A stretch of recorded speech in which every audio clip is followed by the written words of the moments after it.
உலகெங்கிலும் வாழ ரோஜா தமிழ் டிவி நேயர்களே, உங்கள் அனைவருக்கும் என் பணிவான வணக்கங்கள்.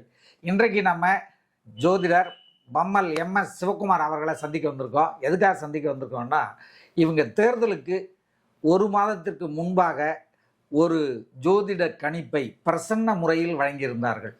தமிழ்நாட்டில் எந்தெந்த தொகுதியில் யார் யார் ஜெயிப்பாங்க அப்படிங்கிறத மிகவும் துணிச்சலுடனும் ஜோதிட ஆராய்ச்சியுடனும் ஜாதகமே இல்லாமல், அந்த தொகுதியில் நிற்கிறவங்களுடைய ஜாதகமே இல்லாமல் அவங்க பேரை மட்டும் வச்சு இவங்க தான் ஜெயிப்பாங்க அப்படின்னு 39 தொகுதிகளுக்கு அவங்க கணிப்புகளை வழங்கியிருந்தாங்க. அந்த கணிப்புகளின்படி 35 பேர் திமுகவை சேர்ந்தவங்க வெற்றி பெறுவாங்க அப்படின்னு அவங்க பெயர் வாரியாக தொகுதி வாரியாக சொல்லியிருந்தாங்க. ரொம்ப மிகச்சரியாக சொல்லியிருந்தாங்க. தமிழ்நாட்டிலே இவ்வளவு மிகச்சரியான ஜோதிட கணிப்பை வழங்கியவர்களில் எம்எஸ் சிவகுமார் ஒருவர். அதில் 4 தொகுதிகள் மட்டும் எதிர்க்கட்சிகள் வர்றதற்கான வாய்ப்பு இருப்பதாக சொன்னாங்க. அதில் 2-3 தொகுதிகளில் அந்த 4மே வெற்றி பெறல. ஆனால் 3 தொகுதிகளில் அவங்க வெற்றி பெறுவாங்கன்னு சொன்ன வேட்பாளர்கள்லாம் 2ஆவதாக வந்திருக்கிறாங்க. ஸோ இப்படி 95% கணிப்புகள் மிகச்சரியாக சொல்லியிருந்தார்கள். பிரசன்ன முறையில் அந்த கணிப்பை சரியாக வழங்கியிருந்தார்கள். இப்போ தான் அவங்கள தான் நம்ம சந்திக்கிறதுக்கு வந்திருக்கோம். சார் வணக்கம். வணக்கம் சார். வணக்கம் சார். உங்களுடைய அந்த ஜோதிட கணிப்பு தமிழ்நாட்டில் இந்த 39 தொகுதியிலையும் யார் வருவாங்க அப்படின்னு நீங்கள் சொல்லியிருந்தீங்க. அந்த 35 தொகுதியில் திமுக தான் ஜெயிக்கும்னு சொல்லியிருந்தீங்க. 4 தொகுதியில் இவங்க ஜெயிப்பாங்கன்னு சொல்லியிருந்தீங்க. அந்த கணிப்பை பார்த்த நம்முடைய வியூவர்ஸ் எல்லாம் உங்களை உண்டு இல்லைன்னு பண்ணிட்டாங்க. அப்போ கமெண்ட்ஸ், ஆமாம் நீ இந்த ஜோதிடத்தை விட்டு ஓடி போயிடுவியா இந்த ரிசல்ட் வந்த பிறகு அப்படின்னாங்க. நம்ம வியூவர்ஸை குறை சொல்ல, அவங்க மனசில் பட்டதை அவங்களுடைய உணர்ச்சிகளை அதில் தெரிவிச்சிருந்தாங்க. கண்டிப்பாக கருப்பு சட்டை போட்டுக்கிட்டு ஜோசியம் சொல்லலாமா அப்படின்னு திமுக காரா 35 பேருக்கிட்ட ஜெயிப்பாங்கன்னு சொல்லி விலை போயிட்டாரா, பணம் வாங்கிட்டாரா, ரோஜா தமிழ் டிவியும் பணம் வாங்கிடுச்சா, அப்படி இப்படிலாம் நம்முடைய வியூவர்ஸ் அவங்களுடைய உணர்ச்சிகளை கொட்டியிருந்தாங்க. அதெல்லாம் நீங்கள் பார்த்துருப்பீங்க. ஆமாம் சார். கமெண்ட் எல்லாமே பார்த்தேன். 4 லட்சத்தி மேலே பார்த்தேன். 4,17,000 மேலே பார்த்துருக்கேன். அதில் 1% கமெண்ட்டும் அடிச்சிருக்காங்க. ஆமாம் ஆமாம். இப்போ நிறைய பேர் அதில் உங்களுக்கு ஃபோன் பண்ணியிருப்பாங்க இல்லையா? ஆமாம் சார். எக்கச்சக்க ஃபோன் என்ன மாதிரியான ஃபோன் கால்ஸ்லாம் வந்தது உங்களுக்கு? அதுதான் நீங்கள் ரிசல்ட் வந்த உடனே இது அப்படியே ஆப்போசிட்டாக இருக்கும். ஏடிஎம்கே 25 இடம் வரும், பிஜேபி இருக்கிற இடம் எல்லாமே ஜெயிச்சிருவாங்க. அப்போ சர்வேவும் அப்படி தான் சொல்லுது. அந்த நேரத்தில் கருத்து கணிப்பு அப்போ அப்படி சொல்லுது. தேர்தல் முடிஞ்ச உடனே வந்த கருத்து கணிப்புகளும் எல்லாம் தமிழ்நாட்டில் 16 பிஜேபி வரும், இந்தியாவில் 300-500 வரும்லாம் சொன்னாங்க. தமிழ்நாட்டை பொறுத்த அளவுக்கு அவங்க சொன்ன எந்த கருத்து கணிப்புமே சரியா இல்லை. இப்போ அது எல்லாமே கருத்து கணிப்பு சார். நம்ம சொன்னது ஜோதிட கணிப்பு. அதுதான் மக்களுக்கு புரியணும். நீங்கள் இந்த ஜோதிட கணிப்பு சொன்னீங்களே, தேர்தல் கணிப்பு நம்ம தமிழ்நாட்டில் 39 தொகுதியில் யார் வருவாங்கன்ட்டு. அதில் நீங்கள் 35 தொகுதி திமுக தான் வரும்னு சொன்னீங்க. மற்ற தொகுதிகளில் தான் ஒரு 4 கட்சிகளை சொன்னீங்க. இப்போ இந்த திமுக தவிர மற்ற கட்சிக்காரர்கள்லாம் அந்தந்த தொகுதியிலேருந்து உங்களுக்கு தொலைபேசியில் தொடர்பு கொண்டாங்க. நம்பரே போட்டு மற்ற கட்சி ஆளுங்கெல்லாம் இப்போ என்னை பார்க்கணுன்னு கேட்டுன்னு இருக்காங்க அப்பாயின்மெண்ட்டு. நல்ல விதமாக அவங்களே சொன்னாங்க, ரிசல்ட் உங்களுக்கு நீங்கள் சொன்னதில் 80% வந்துட்டாலே உங்களை நாங்கள் விடமாட்டோம், உங்ககிட்ட நாங்கள் கிளைண்ட் ஆகிடுவோன்னு தருமபுரியிலேருந்து திருச்சியிலேருந்து பல மாவட்டத்துலேருந்து ஃபோன் பண்ணி முன்னாடியே. ஆனால் அவங்க பேசும்போது இது நடக்காது அப்படின்னு தான் பேசுனாங்க. இது எப்படி நடக்கும்? ஒரு உரத்த தோணியில் தான் கேட்டாங்க. இது நடந்தால் நாங்களாம் உங்களுக்கு கிளைண்ட்டு அப்படின்னா. இப்போ எல்லாரும் கண்டிப்பாக வரதான் போகிறாங்க. மேடம், உங்களுக்கு ஏதாவது கேள்வி இருக்கா? இருக்கு சார். சொல்லுங்கள். செவ்வாய் தோஷத்தில் ஜாதகம் இருக்குன்னா அவங்க செவ்வாய் தோஷ ஜாதகத்தார தான் மனம் முடிக்கணுமா? அப்படி மாற்றி முடித்தா அவங்க வாழ்க்கையில் ஏதாவது பிரச்சனை வருமா? மேடம், செவ்வாய் தோஷம் இருக்கவங்களுக்கு செவ்வாய் தோஷம் இருக்கவங்க தான் கல்யாணம் பண்ணணுமா, அப்படி இல்லைன்னா வாழ்க்கையில் பிரச்சனை வருமா அப்படின்னு நீங்கள் கேட்டீங்க. ரொம்ப அருமையான கேள்வி. இன்றைக்கி நடைமுறையில் எல்லாருக்கும் இருக்கிற ஒரு சந்தேகம். செவ்வாய் தோஷம் அப்படின்றது முதல்ல என்னென்னா, ஒரு ஜாதகத்தில் 2ஆம் இடம், 4ஆம் இடம், 7ஆம் இடம், 8ஆம் இடம், 12ஆம் இடத்துல செவ்வாய் தான் செவ்வாய் தோஷம். இதோட அர்த்தம் என்னென்னா, திருமண வாழ்க்கையில் தாம்பத்திய வாழ்க்கை நல்லா இருக்கணும்னா 1ஆம் இடம், 3ஆம் இடம், 5ஆம் இடம், 7ஆம் இடம், 9ஆம் இடம், 11ஆம் இடம் நல்லா இருக்கணும். அப்போ இதுக்கு ஆப்போசிட்டாக 2, 4, 7, 8, 12 இருக்கும்போது அந்த செவ்வாய் என்ன சொல்லுது? நீ செத்து போயிடுவ, நீ விதவை ஆகிடுவ அப்படிலாம் சொல்லலை. அது செக்ஸை சொல்லுது, தாம்பத்திய வாழ்க்கை. பிளட் குரூப் ரியாக்டர் சொல்லுவாங்க, அது உள்ள ரத்த குரூப்பில் இந்த இனத்தோடு சேரும். இந்த ரத்த விஷயம் சம்மந்தப்பட்டவங்க, இந்த ரத்தம் சம்மந்தப்பட்டவங்க தான் சேரும். தோஷம் இன்ட்டு தோஷம் தோஷ சாமியம்னுவாங்க, மைனஸ் இன்ட்டு மைனஸ் ப்ளஸ்ன்னுவாங்க. அப்போது இந்த தாம்பத்திய வாழ்க்கை தானே பேஸு, படைப்பாற்றல், குழந்தை. அதுக்கு 2, 4, 8, 12 செவ்வாய் இருந்தால் பெண்ணுக்கு செவ்வாய் தான் கலத்திர காரகன், கணவன். அப்போது இந்த 2, 4, 8, 12 செவ்வாய் இருந்ததுன்னா அந்த ஆணுக்கு வந்து சாதாரணமாக செவ்வாய் தோஷம் இல்லைன்னா அவனுக்கு அந்த வீரியம் இருக்காது, குழந்தை அந்த டென்சிட்டி பிறப்பு சம்மந்தமாக வீக் ஆகிடுறாங்க. அப்போ இதே மாதிரி 2, 4, 7, 8, 12 இருக்கவங்களையே லைஃப் பார்ட்னராக மேட்ச் பண்ணும்போது இனத்தோடு சேரும்போது தாம்பத்திய வாழ்க்கையில் ஓரளவு நல்லா வண்டி ஓடும். அதுக்காக தான் செவ்வாய் தோஷம்னு சொல்லியிருக்காங்க.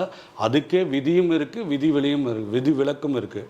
இங்கே இருந்தால் செவ்வாய் தோஷம் இல்லை, அங்கே இருந்தால் செவ்வாய், நிறைய ப்ராபபிலிட்டி இருக்குது அதில். அதை கன்ஃபியூஸ் பண்ணிக்க வேணாம். இன்னும் கேட்டால் பாருங்கள், லக்னத்துக்கு 2, 4, 8, 12 தான் செவ்வாய் தோஷன்றாங்க, ராசிக்கு 2, 4, 8, 12 தான் செவ்வாய் தோஷன்றாங்க, சுக்கிரனுக்கு 2, 4, 8, 12 தான் செவ்வாய் தோஷன்றாங்க. இப்போ இருக்கிறதே 12 கட்டம் தான். அப்போ எல்லாருக்குமே இருக்குது தானே. அதை பார்த்து யாரும் பயப்படாதீங்க.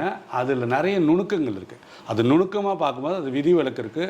பயப்பட வேண்டிய விஷயம் இல்லை. இதை விட முக்கியமானது, செவ்வாய் தோஷம் யாருக்கு பாதிக்கும்னா இந்த 2, 4, 8, 12 இருந்து செவ்வாய் தசம் நடக்கும்போது தான் பாதிக்கும். அந்த செவ்வாய் தசை வாழ்க்கையில் 120 வயசில் 7 வருஷம்தான். அது எங்கேயோ 80வது வயசில் வரும் செவ்வாய் தசை. நம்ம இப்போயே செவ்வாய் தோஷம் பிறந்ததுலேருந்தே ஒரு ஜோசியர் சொல்லுவார், அதை நம்ம சுமக்கத்தால் அது 24 மணி நேரமும் தோஷம் வருது, சந்தோஷம் போயிடுது. அதால் அது பல பிரிவுன்னு இருக்குது மேடம். அதை பார்த்து பயப்பட ஒன்றுமே இல்லை. Okay madam, thank you. வணக்கம் சார். உயிர் உருவாகிறதுக்கு வந்து பஞ்சபூதங்கள்லேருந்து தான் நமக்கு எல்லா இதுவும் கிடைக்குது. அப்படி இருக்கும்போது அந்த பஞ்சபூதம் வந்து உயிர் உள்ளதில் வருமா இல்லை உயிர் அற்றதில் வருமா சார்? மேடம், பஞ்சபூதத்துலேருந்து தான் எல்லா உயிரும் உருவாகுது, உண்மைதான். ஓரறிவு செடியிலேருந்து அமீபாலேருந்து எல்லாமே மண்ணில் தான் இருக்குது. மண்ணில் பிறந்து மண்ணில் வாழ்ந்து மண்ணில் சாப்பிடுது. அப்போ பஞ்சபூத தத்துவன்றது நீர், நிலம், நெருப்பு, காற்று, ஆகாயம். நீங்கள் சொன்ன பிறகு தான் நானே யோசிக்கிறேன், நானே இப்போவே கற்றுக்கிறேன். நம்ம உடம்புலேயும் நீர், நிலம், நெருப்பு, காற்று, ஆகாயம் இருக்குது. ஆனால் இதெல்லாம் இருக்கு இல்லையா, அந்த உயிர் போன பிறகு இது இந்த பாடியை பாடின்றோம், பெணம்ன்றோம். அப்போது ஒரு உயிர் உருவாகும் போது அந்த தன்மையை உருவாக்குற அந்த பஞ்சபூதத்துக்கு நிச்சயமாக உயிர் இருக்கணும் இல்லையா. அப்போ அதை எப்படி வேரியேட் பண்ணி பார்க்கலான்னா, நம்ம உடம்புல இருக்க உயிர் இல்லை ஜீவராசியில் இருக்க 1 அறிவுலேருந்து 5 அறிவு இருக்க எல்லாமே உயிரை உருவாக்குற இதெல்லாம் வந்து எனக்கு தெரிஞ்சு சிற்றுயிர். அதே மாதிரி இந்த பேருயிர்னுல பிரபஞ்சத்துக்கு ஒரு உயிர் இருக்குல்ல, அந்த உயிரோட்டம் வந்து பஞ்சபூதத்தோடு கலந்துருக்கு. அப்போது இந்த பேரன் அண்டத்தில் நட்சத்திரங்கள் இருக்குது, கோள்கள் இருக்குது, பல நெபுலாஸ் இருக்குது, இருட்டு இருக்குது, வெளிச்சம் இருக்குது, காற்று இருக்குது, நெருப்பு இருக்குது, நிலம் எல்லாமே இருக்குது இல்லைங்களா. இது எல்லாத்துலேயுமே உயிர் ஒன்று இருக்குது, கலந்துருக்கு, வான்காந்த அலையாக. அது பேருயிராக இருக்குது. அந்த பேருயிர்லேருந்து ஒரு ட்ராப்பு, இப்போ உதாரணத்துக்கு கடலில் ஒரு கடுகு மாதிரி ஒரு உயிர் வச்சுங்களேன். ஒரு கடுகை போட்டால் ஒரு உயிர், ஆனால் கடலே உயிர். அதுதான் பஞ்சபூதம். கடல்ன்றது எவ்வளோ அளவு, இது வந்து சும்மா ஒரு சின்ன ஒரு சிந்தனையாக பாருங்கள். பட் இதுவே சின்னது. கடல் மாதிரி 10 லட்சம் மடங்கு கடல் வச்சுங்க. அதில் ஒரு கடுகை போட்டால் ஒரு செடி வளருதுல்ல. அப்போ அந்த கடலுன்றது தான் உயிர். அப்போ பேருயிர்லேருந்து சிற்றுயிர் வருது. ஒன்றுலேருந்து தான் ஒன்று உருவாகும் மேடம், இல்லையா. முட்டையிலேருந்து கோழி, கோழியிலேருந்து முட்டை மாதிரி தான் இது. ஒன்றுலேருந்து தான் ஒன்று உருவாகும். அப்போது நம்ம வான்காந்தத்தில் இருக்க எல்லாத்துலேயுமே உயிர் சக்தி இருக்குது. அந்த உயிர் சக்தி காந்தமாக இருக்குது. அது பேர் வான்காந்தம். அதே வான்காந்தம் நம்ம உடலில் உயிர் சக்தியாக இருக்குது. இது ஜீவகாந்தம். இந்த ஜீவகாந்தம் வான்காந்தத்தோட தொடர்புலேயே தான் இருக்குது. ஆனால் நம்ம இதை விட்டுட்டு இந்த உயிர் சக்தியை பெருக்காமல் உடல் சக்தியை பெருக்கிறோம், மனோ சக்தியை பெருக்கி தேவையில்லாத சிந்தனையில் இருக்கும். ஆனால் நம்மளோட எப்பவுமே கனெக்ஷன் இருக்கிறது அந்த பேருயிர் வான்காந்த அலை. இதோட ஜீவகாந்தங்களை எப்போ கனெக்ட் ஆகுதோ அப்போ தான் நம்ம பிறவா பலனை அடைய முடியும். நல்ல கேள்வி மேடம். இது ஒரு கேள்வி இருக்குது சார். இப்போ மயானத்துக்கெல்லாம் லேடிஸ் கொஞ்சம் போகிறாங்க. அப்படியே இருந்தாலும் அது எதிர்ப்பும் இருக்குது. அதை தாண்டி என்னன்னாக்கா, ஆண் வாரிசு இல்லாத வீட்டுகளில் பெண்கள் திதி கொடுக்கலாமா? அப்படியே வாரிசுகள் இருந்தாலும் தனித்தனியாக அவரவர் வீட்டில் பெண்கள் கொடுக்கலாமா? இப்போ அண்ணன், தம்பி, அக்கா, தங்கச்சிலாம் இருந்தாக்கா அந்த வீட்டில் பெண்கள் அவங்க வீட்டில் தனியாக கொடுத்துக்கலாமா? அது என்னன்னு எனக்கு கொஞ்சம் சொல்லுங்கள் சார். மேடம், பெண்கள் வந்து திதி கொடுக்கலாமா, கல்லறைக்கு போகலாமா, இல்லை 2-3 பேர் இருந்து ஃபாரின்ல இருந்து அண்ணன் தம்பிங்க வந்து நான் சொந்த ஊரில் இருக்கேன், நான் பண்ணலாமா சொல்லும் போது நீங்கள் இன்னொன்று சொல்லிட்டீங்க. அது நிறைய பேருக்கு எதிர்ப்பு இருக்குன்னு. இதுதான் பிரச்சனை. இந்த எதிர்ப்பு தான். அந்த காலத்தில் பெண் அடிமை காலம் இருக்கும்போது உடன்கட்டை ஏறினாங்க. உடன்கட்டை கணவன் இறந்துட்டால் இவங்களையும் தள்ளி விட்டுருவாங்க. அந்த காலங்கள்லேருந்து நம்ம வேதங்களும் சாஸ்திரங்களும் வரும்போது பெண் கொடுக்கக்கூடாது அப்படின்றது சாஸ்திரங்கள் சொல்லுது. ஆனால் நம்ம கொஞ்சம் நிதர்சன உண்மையாக ஒரு ஆன்மீக தத்துவமாக கடவுளோட அந்த அனுகிரகத்தோடு யோசிக்கும் போது, நியாயம் தர்மமாக யோசிக்கும் போது, சிவன் இல்லையேல் சக்தி இல்லை, சக்தி இல்லையேல் சிவன் இல்லை. அப்போ ஆணும் பெண்ணும் சமம் அப்படின்றது இறைவனோட பார்வை. மனிதன் தான் இங்கே பாகுபடுத்தி பார்க்குறாரு. புரியுதுங்களா? ஒரு அம்மா அப்பாவுக்கு ஒரு பையன் பொண்ணு, அம்மா அப்பாவை கேட்டால் என் பையன் பொண்ணுன்னு தான் சொல்லுவாங்க எந்த ஜென்மத்துலேயும். அதேமாதிரி பொண்ணு கேட்டாலும் அப்பா அம்மா தான் சொல்லுவாங்க, பையனை கேட்டாலும் அம்மா அப்பா தான் சொல்லுவாங்க. இங்கே பொண்ணு இன்னொரு இடத்துல வாழ போகுது இல்லையா? அப்போ போகும்போது அங்கே மாறுது. குலதெய்வத்தையும் மாற்றிடுறாங்க, இன்சிலையும் மாற்றிடுறாங்க. இது நடைமுறையில் இப்படி இருக்கும்போது இதை யாரும் அவ்வளோ ஏற்றுக்க மாட்டாங்க. ஆனால் இப்போது தற்காலத்தில் நிறைய பெண்கள் கல்லறைக்கு வராங்க, ஈம சடங்கில் வந்து கலந்துக்கிறாங்க. உங்கள் கேள்வி திதி கொடுக்கலாமா அப்படின்னும் போது, திதி யாரை வச்சு கொடுப்பீங்க? ஒரு அர்ச்சகரோ ஒரு பூசாரியை வச்சு கொடுப்பீங்க. அவங்க தான் உங்களை அலோவ் பண்ண மாட்டாங்க. இதை சொல்ல கஷ்டமாக இருக்குது. ஏன்னா அவங்க வேதங்களை படித்தவங்க, நான் நிறைய வேதங்களும் தெரிஞ்சவங்க, அவங்க ஃபாலோ பண்ணுறது கரெக்ட் தான். அவங்க என்ன படித்தாங்கன்னா என்ன கற்றுக் கொடுத்தாங்களோ அதை பண்ணுறாங்க. ஆனால் நிதர்சன வாழ்க்கையில் அந்த பெண்ணோட மனம் எப்படி பாதிக்கும் இல்லையா? ஒரே பொண்ணு பிறக்குது. இப்போலாம் ஒரு பொண்ணு ஒரு பையன் பிறக்கிறாங்க. அப்போ அந்த பொண்ணுக்கு அம்மா பண்ணும்போது அந்த பொண்ணு தானே திதி கொடுக்கணும். அப்போ திதி கொடுக்கும்போது அது போய் அந்த சாஸ்திர சடங்கை பண்ண முடியுமா? அப்போ அது அவங்க பெரியவங்களை கேட்கும்போது அந்த பெரியவங்க என்ன சொல்கிறாங்க, உங்கள் பெரியப்பா சித்தப்பாலாம் நீ பண்ணக்கூடாதுமா, உனக்கு பதில் இவங்களை பண்ண வைக்கிறேன், உங்கள் சித்தப்பா பையனை பண்ண வைக்கிறேன், உங்கள் பங்காளியை பண்ண வைக்கிறேன், உட்கார வச்சுறாங்க. இதுதான் தெய்வ குத்தம். ஆக்சுவலாக பொண்ணு தான் அம்மா அப்பாவுக்கு பண்ணணும். பொண்ணு தான். புரிதுங்களா? அப்போ பையனாக இருந்தாலும் அம்மா அப்பாவுக்கு பண்ணணும். தனியாக இருந்தால் துரை சார் கூட, ரோஜா தமிழ் டிவி சார் கூட என்கிட்ட ஒரு தடவை சொல்லுவார், சார் அதெல்லாம் கொடுக்கலாம் சார், யாருமே இல்லாமல் தனியாக ஒரு பொண்ணு இருந்தால் அது என்ன சார் பண்ண, அவங்க அம்மா அப்பா தானே அப்படின்னு சொல்கிறார். அந்த கருத்தை இப்போ நான் எடுத்துக்கிறேன். நல்லதாக இருக்குது, அது நியாயமாகவும் இருக்குது, தர்மமாகவும் இருக்குது. அப்போ பெண்கள் திதி கொடுக்கலாம், சப்போர்ட் பண்ண தானே இங்கே ஆள் இல்லை. உங்கள் கேள்வி நியாயமாக இருந்தாலும் என் பதிலும் நியாயமாக இருந்தாலும் இதை ஏற்றுக்கிற தன்மை யாருக்கும் இல்லைல்ல. நம்மளை ரிஜெக்ட் பண்ணிடுறாங்களே பெண் அடிமையாக, நீ பண்ணக்கூடாது, சின்ன பொண்ணு உனக்கு என்ன தெரியும் அப்படின்னு பெரியவங்க சொன்னோன்னா அந்த பொண்ணு என்ன பண்ணோம்? ஆனால் உள்ளே ஏக்கம் இருக்கும். பட் இந்த பொண்ணு தானே அம்மா வயிற்றில் உருவாச்சு, இந்த பொண்ணு தானே அம்மா வயிற்றுலேருந்து பிறந்தது, அப்பாவோட உயிர்லேருந்து தானே இந்த பொண்ணு வந்து வந்தது. அப்போ அந்த ஆத்மா சாந்தி அடையாதுல்ல. 1000 பூசாரி வச்சு நீங்கள் பூஜை பண்ணி இன்னொருத்தரையை வச்சு கடவுளுக்கு திதி கொடுக்கும்போது, தான் பொண்ணு கொடுக்காத போது அந்த ஆத்மா எப்படி சாந்தி அடையும்? ஆணாக இருந்தாலும் பெண்ணாக இருந்தாலும் சரிநிக சமானமே இந்த காலத்தில். இந்த பதிவை பார்க்குறவங்க ஏதோ ஒரு சில குடும்பங்கள் இருந்தால் அவங்க காலங்களில் இதை வந்து தடை பண்ணாதீங்க. அவ்வளோதான் நான் சொல்லுவேன். நன்றி. சார், எனக்கு இன்னும் ஒரே ஒரு கேள்வி இருக்குது. ஜோதிடம்னு பார்க்கும்போது இப்போ நிறைய இருக்குது. நமக்கே தெரியும், இந்த கிளி ஜோசியம் வச்சு பார்க்குறது, அதுக்கப்புறம் கைரேகை வச்சு பார்க்குறது ஒரு இது இருக்குது, அப்புறம் பிரசன்ன ஜோதிடம்னு ஒன்று இருக்குது, அதை விட்டால் நம்ம நார்மலாக பார்க்குற மாதிரி இந்த பிறந்த குறிப்புகளை வச்சு பார்க்குறது இருக்குது. இதில் எது சிறந்தது? மேடம், ஜோதிடத்தில் நிறைய வழிமுறை இருக்குது மேடம். பிரசன்ன ஜோதிடம், சோழி உருட்டி பார்க்குறது, கிளி ஜோசியம், ஆக்டோபஸ் ஜோசியம் கூட ஒன்று இருந்தது நடுவில், நியூமராலஜி, வாஸ்து, எண்கணிதம்னு அதுதான் நியூமராலஜின்னு சொல்லுவோம். அப்புறம் வந்து பாரம்பரிய ஜோதிடம், அடுத்தது வந்து கேபி, அடுத்தது வந்து பாஸ்கரா ஜோதிடம், இப்போ அக்ஷய லக்னம்னு ஒன்று புதுசாக நிறைய வருது. எல்லாமே ஜோதிடம் சார்ந்து ரூல்ஸ் ஒன்று தான். இதெல்லாம் வந்தாலும் இதில் எது சிறந்த ஜோதிடம் அப்படின்னு கேட்டிங்கன்னா, யாருக்கு நன்மை நடக்குது, யார் ஏமாறாமல் இருக்காங்க, மக்களை சொல்கிறேன், யார் விழிப்புணர்வாக இருக்காங்க, யார் வந்து நிறைய செலவு பண்ணாமல் பலன் அனுபவிக்கிறாங்க, யாருக்கு உண்மை புரியுது, யார் தெளிவாக வராங்க, யார் எப்படி ஃபேஸ் பண்ணி கையாண்டு மீண்டு வரலாம் அப்படின்ற ஜோதிடம். கிளி ஜோசியம் சொன்னாலும் நீங்கள் ஃபாலோ பண்ணுங்கள், நான் சொன்னாலும் ஃபாலோ பண்ணுங்கள், இல்லை புதுசாக கண்டுபிடிச்சவங்க எது சொன்னாலும் ஃபாலோ பண்ணுங்கள். இங்கே நம்மளுக்கு தெளிவு வரணும். நம்ம வந்து இது வந்தால் சரியாயிடும், அது வந்தால் சரியாயிடும் அப்படின்னு நம்மளை பயமுறுத்தி நிறைய விஷயங்களை காசை ஏமாறுற விஷயங்கள்லாம் சிறந்த ஜோதிடம் கிடையாது. உண்மையை உறக்க சொல்லி நீங்கள் உயர்ந்து வர்றதுக்கு, போராடி வெற்றி பெறத்துக்கு, அக்செப்டன்ஸ் பண்ணுறதுக்கு, ஏற்றுக்கொள்ளுதல் அப்படி சொல்லுவாங்க. இந்த மாதிரி நிலைகளை வந்து உங்களுக்கு புரிகிற ஜோதிடம் உங்களுக்கு எங்கே மக்களுக்கு ஃபீல் பண்ணுறீங்களோ அதை ஃபாலோ பண்ணுங்கள். அடுத்தது சிறந்த ஜோதிடர். இங்கே பயங்கரமான விஷயம் இருக்குது. எல்லாமே சிறந்த ஜோதிடர் அப்படின்னு அவங்களே சொல்லிக்கிறாங்க. புரியுதுங்களா? நான் தான் பெஸ்ட்டு, நான் தான் பெஸ்ட்டு, நான் தான் பெஸ்ட்டுன்னு சொல்கிறாங்க. இது சிறந்த ஜோதிடம் கிடையாது.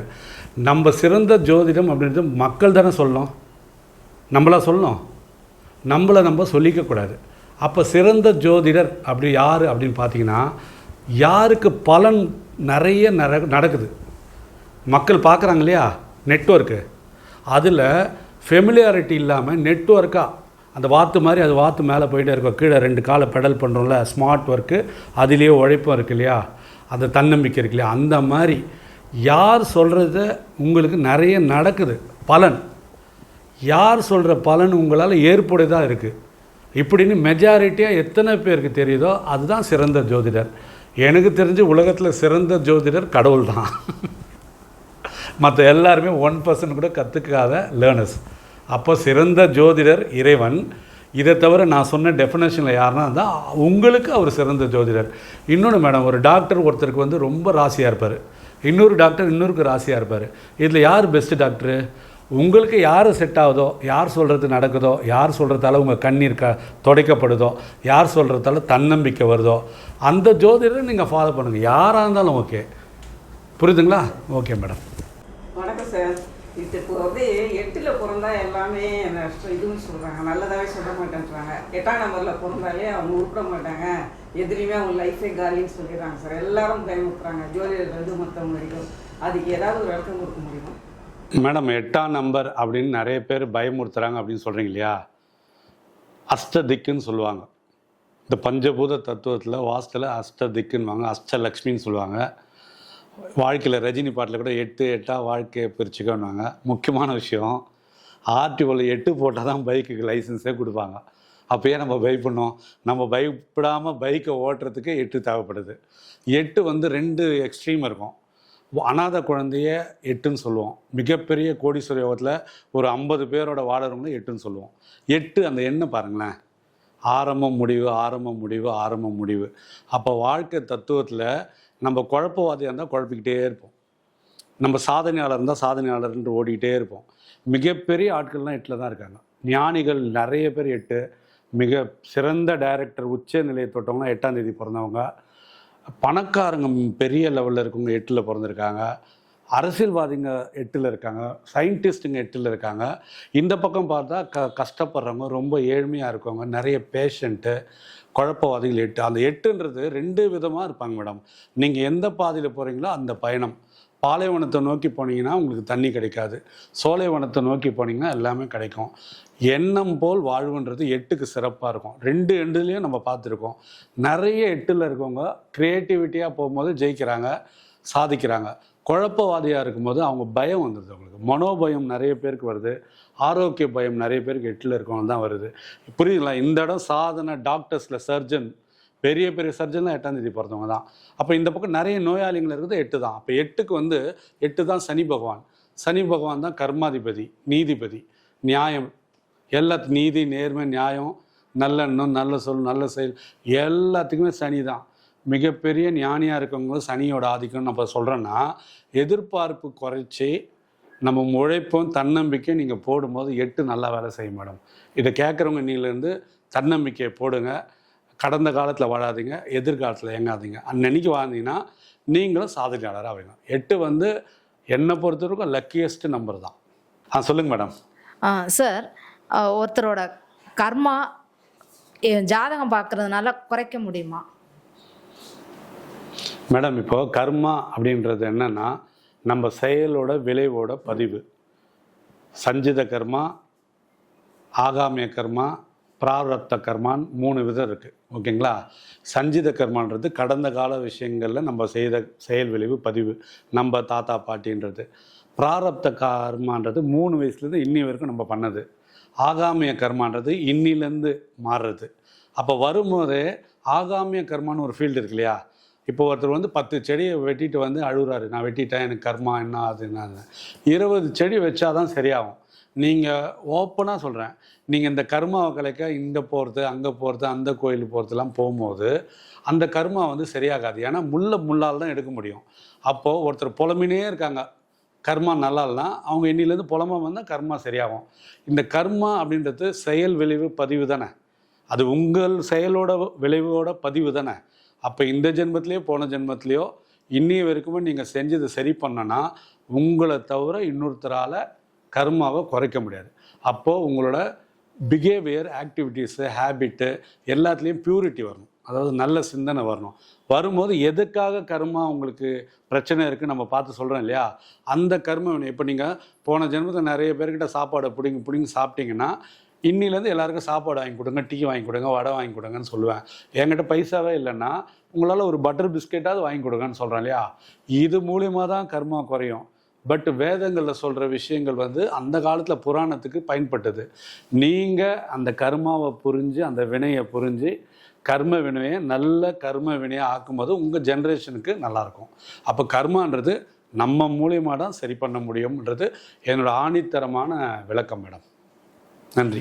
இதுவரை நீங்கள் பார்த்த இந்த நிகழ்ச்சி உங்களுக்கு பிடிச்சிருக்கும் அப்படின்னு நினைக்கிறோம். இது மாதிரி பல சுவாரஸ்யமான நிகழ்ச்சி உங்களை வந்து சென்றடைய நீங்கள் செய்ய வேண்டியது ஒன்றே ஒன்று தான். ரோஜா தமிழ் டிவியை லைக் பண்ணுங்கள், ஷேர் பண்ணுங்கள், கமெண்ட் பண்ணுங்கள், சப்ஸ்கிரைப் பண்ண மறந்துடாதீங்க. அது மட்டும் இல்லாமல் எங்களோட செய்திகள் உங்களை வந்து உடனுக்குடன் வந்து அடைய நீங்கள் செய்ய வேண்டியது ஒன்றே ஒன்று தான், பெல் பட்டனை கிளிக் பண்ண மறந்துடாதீங்க.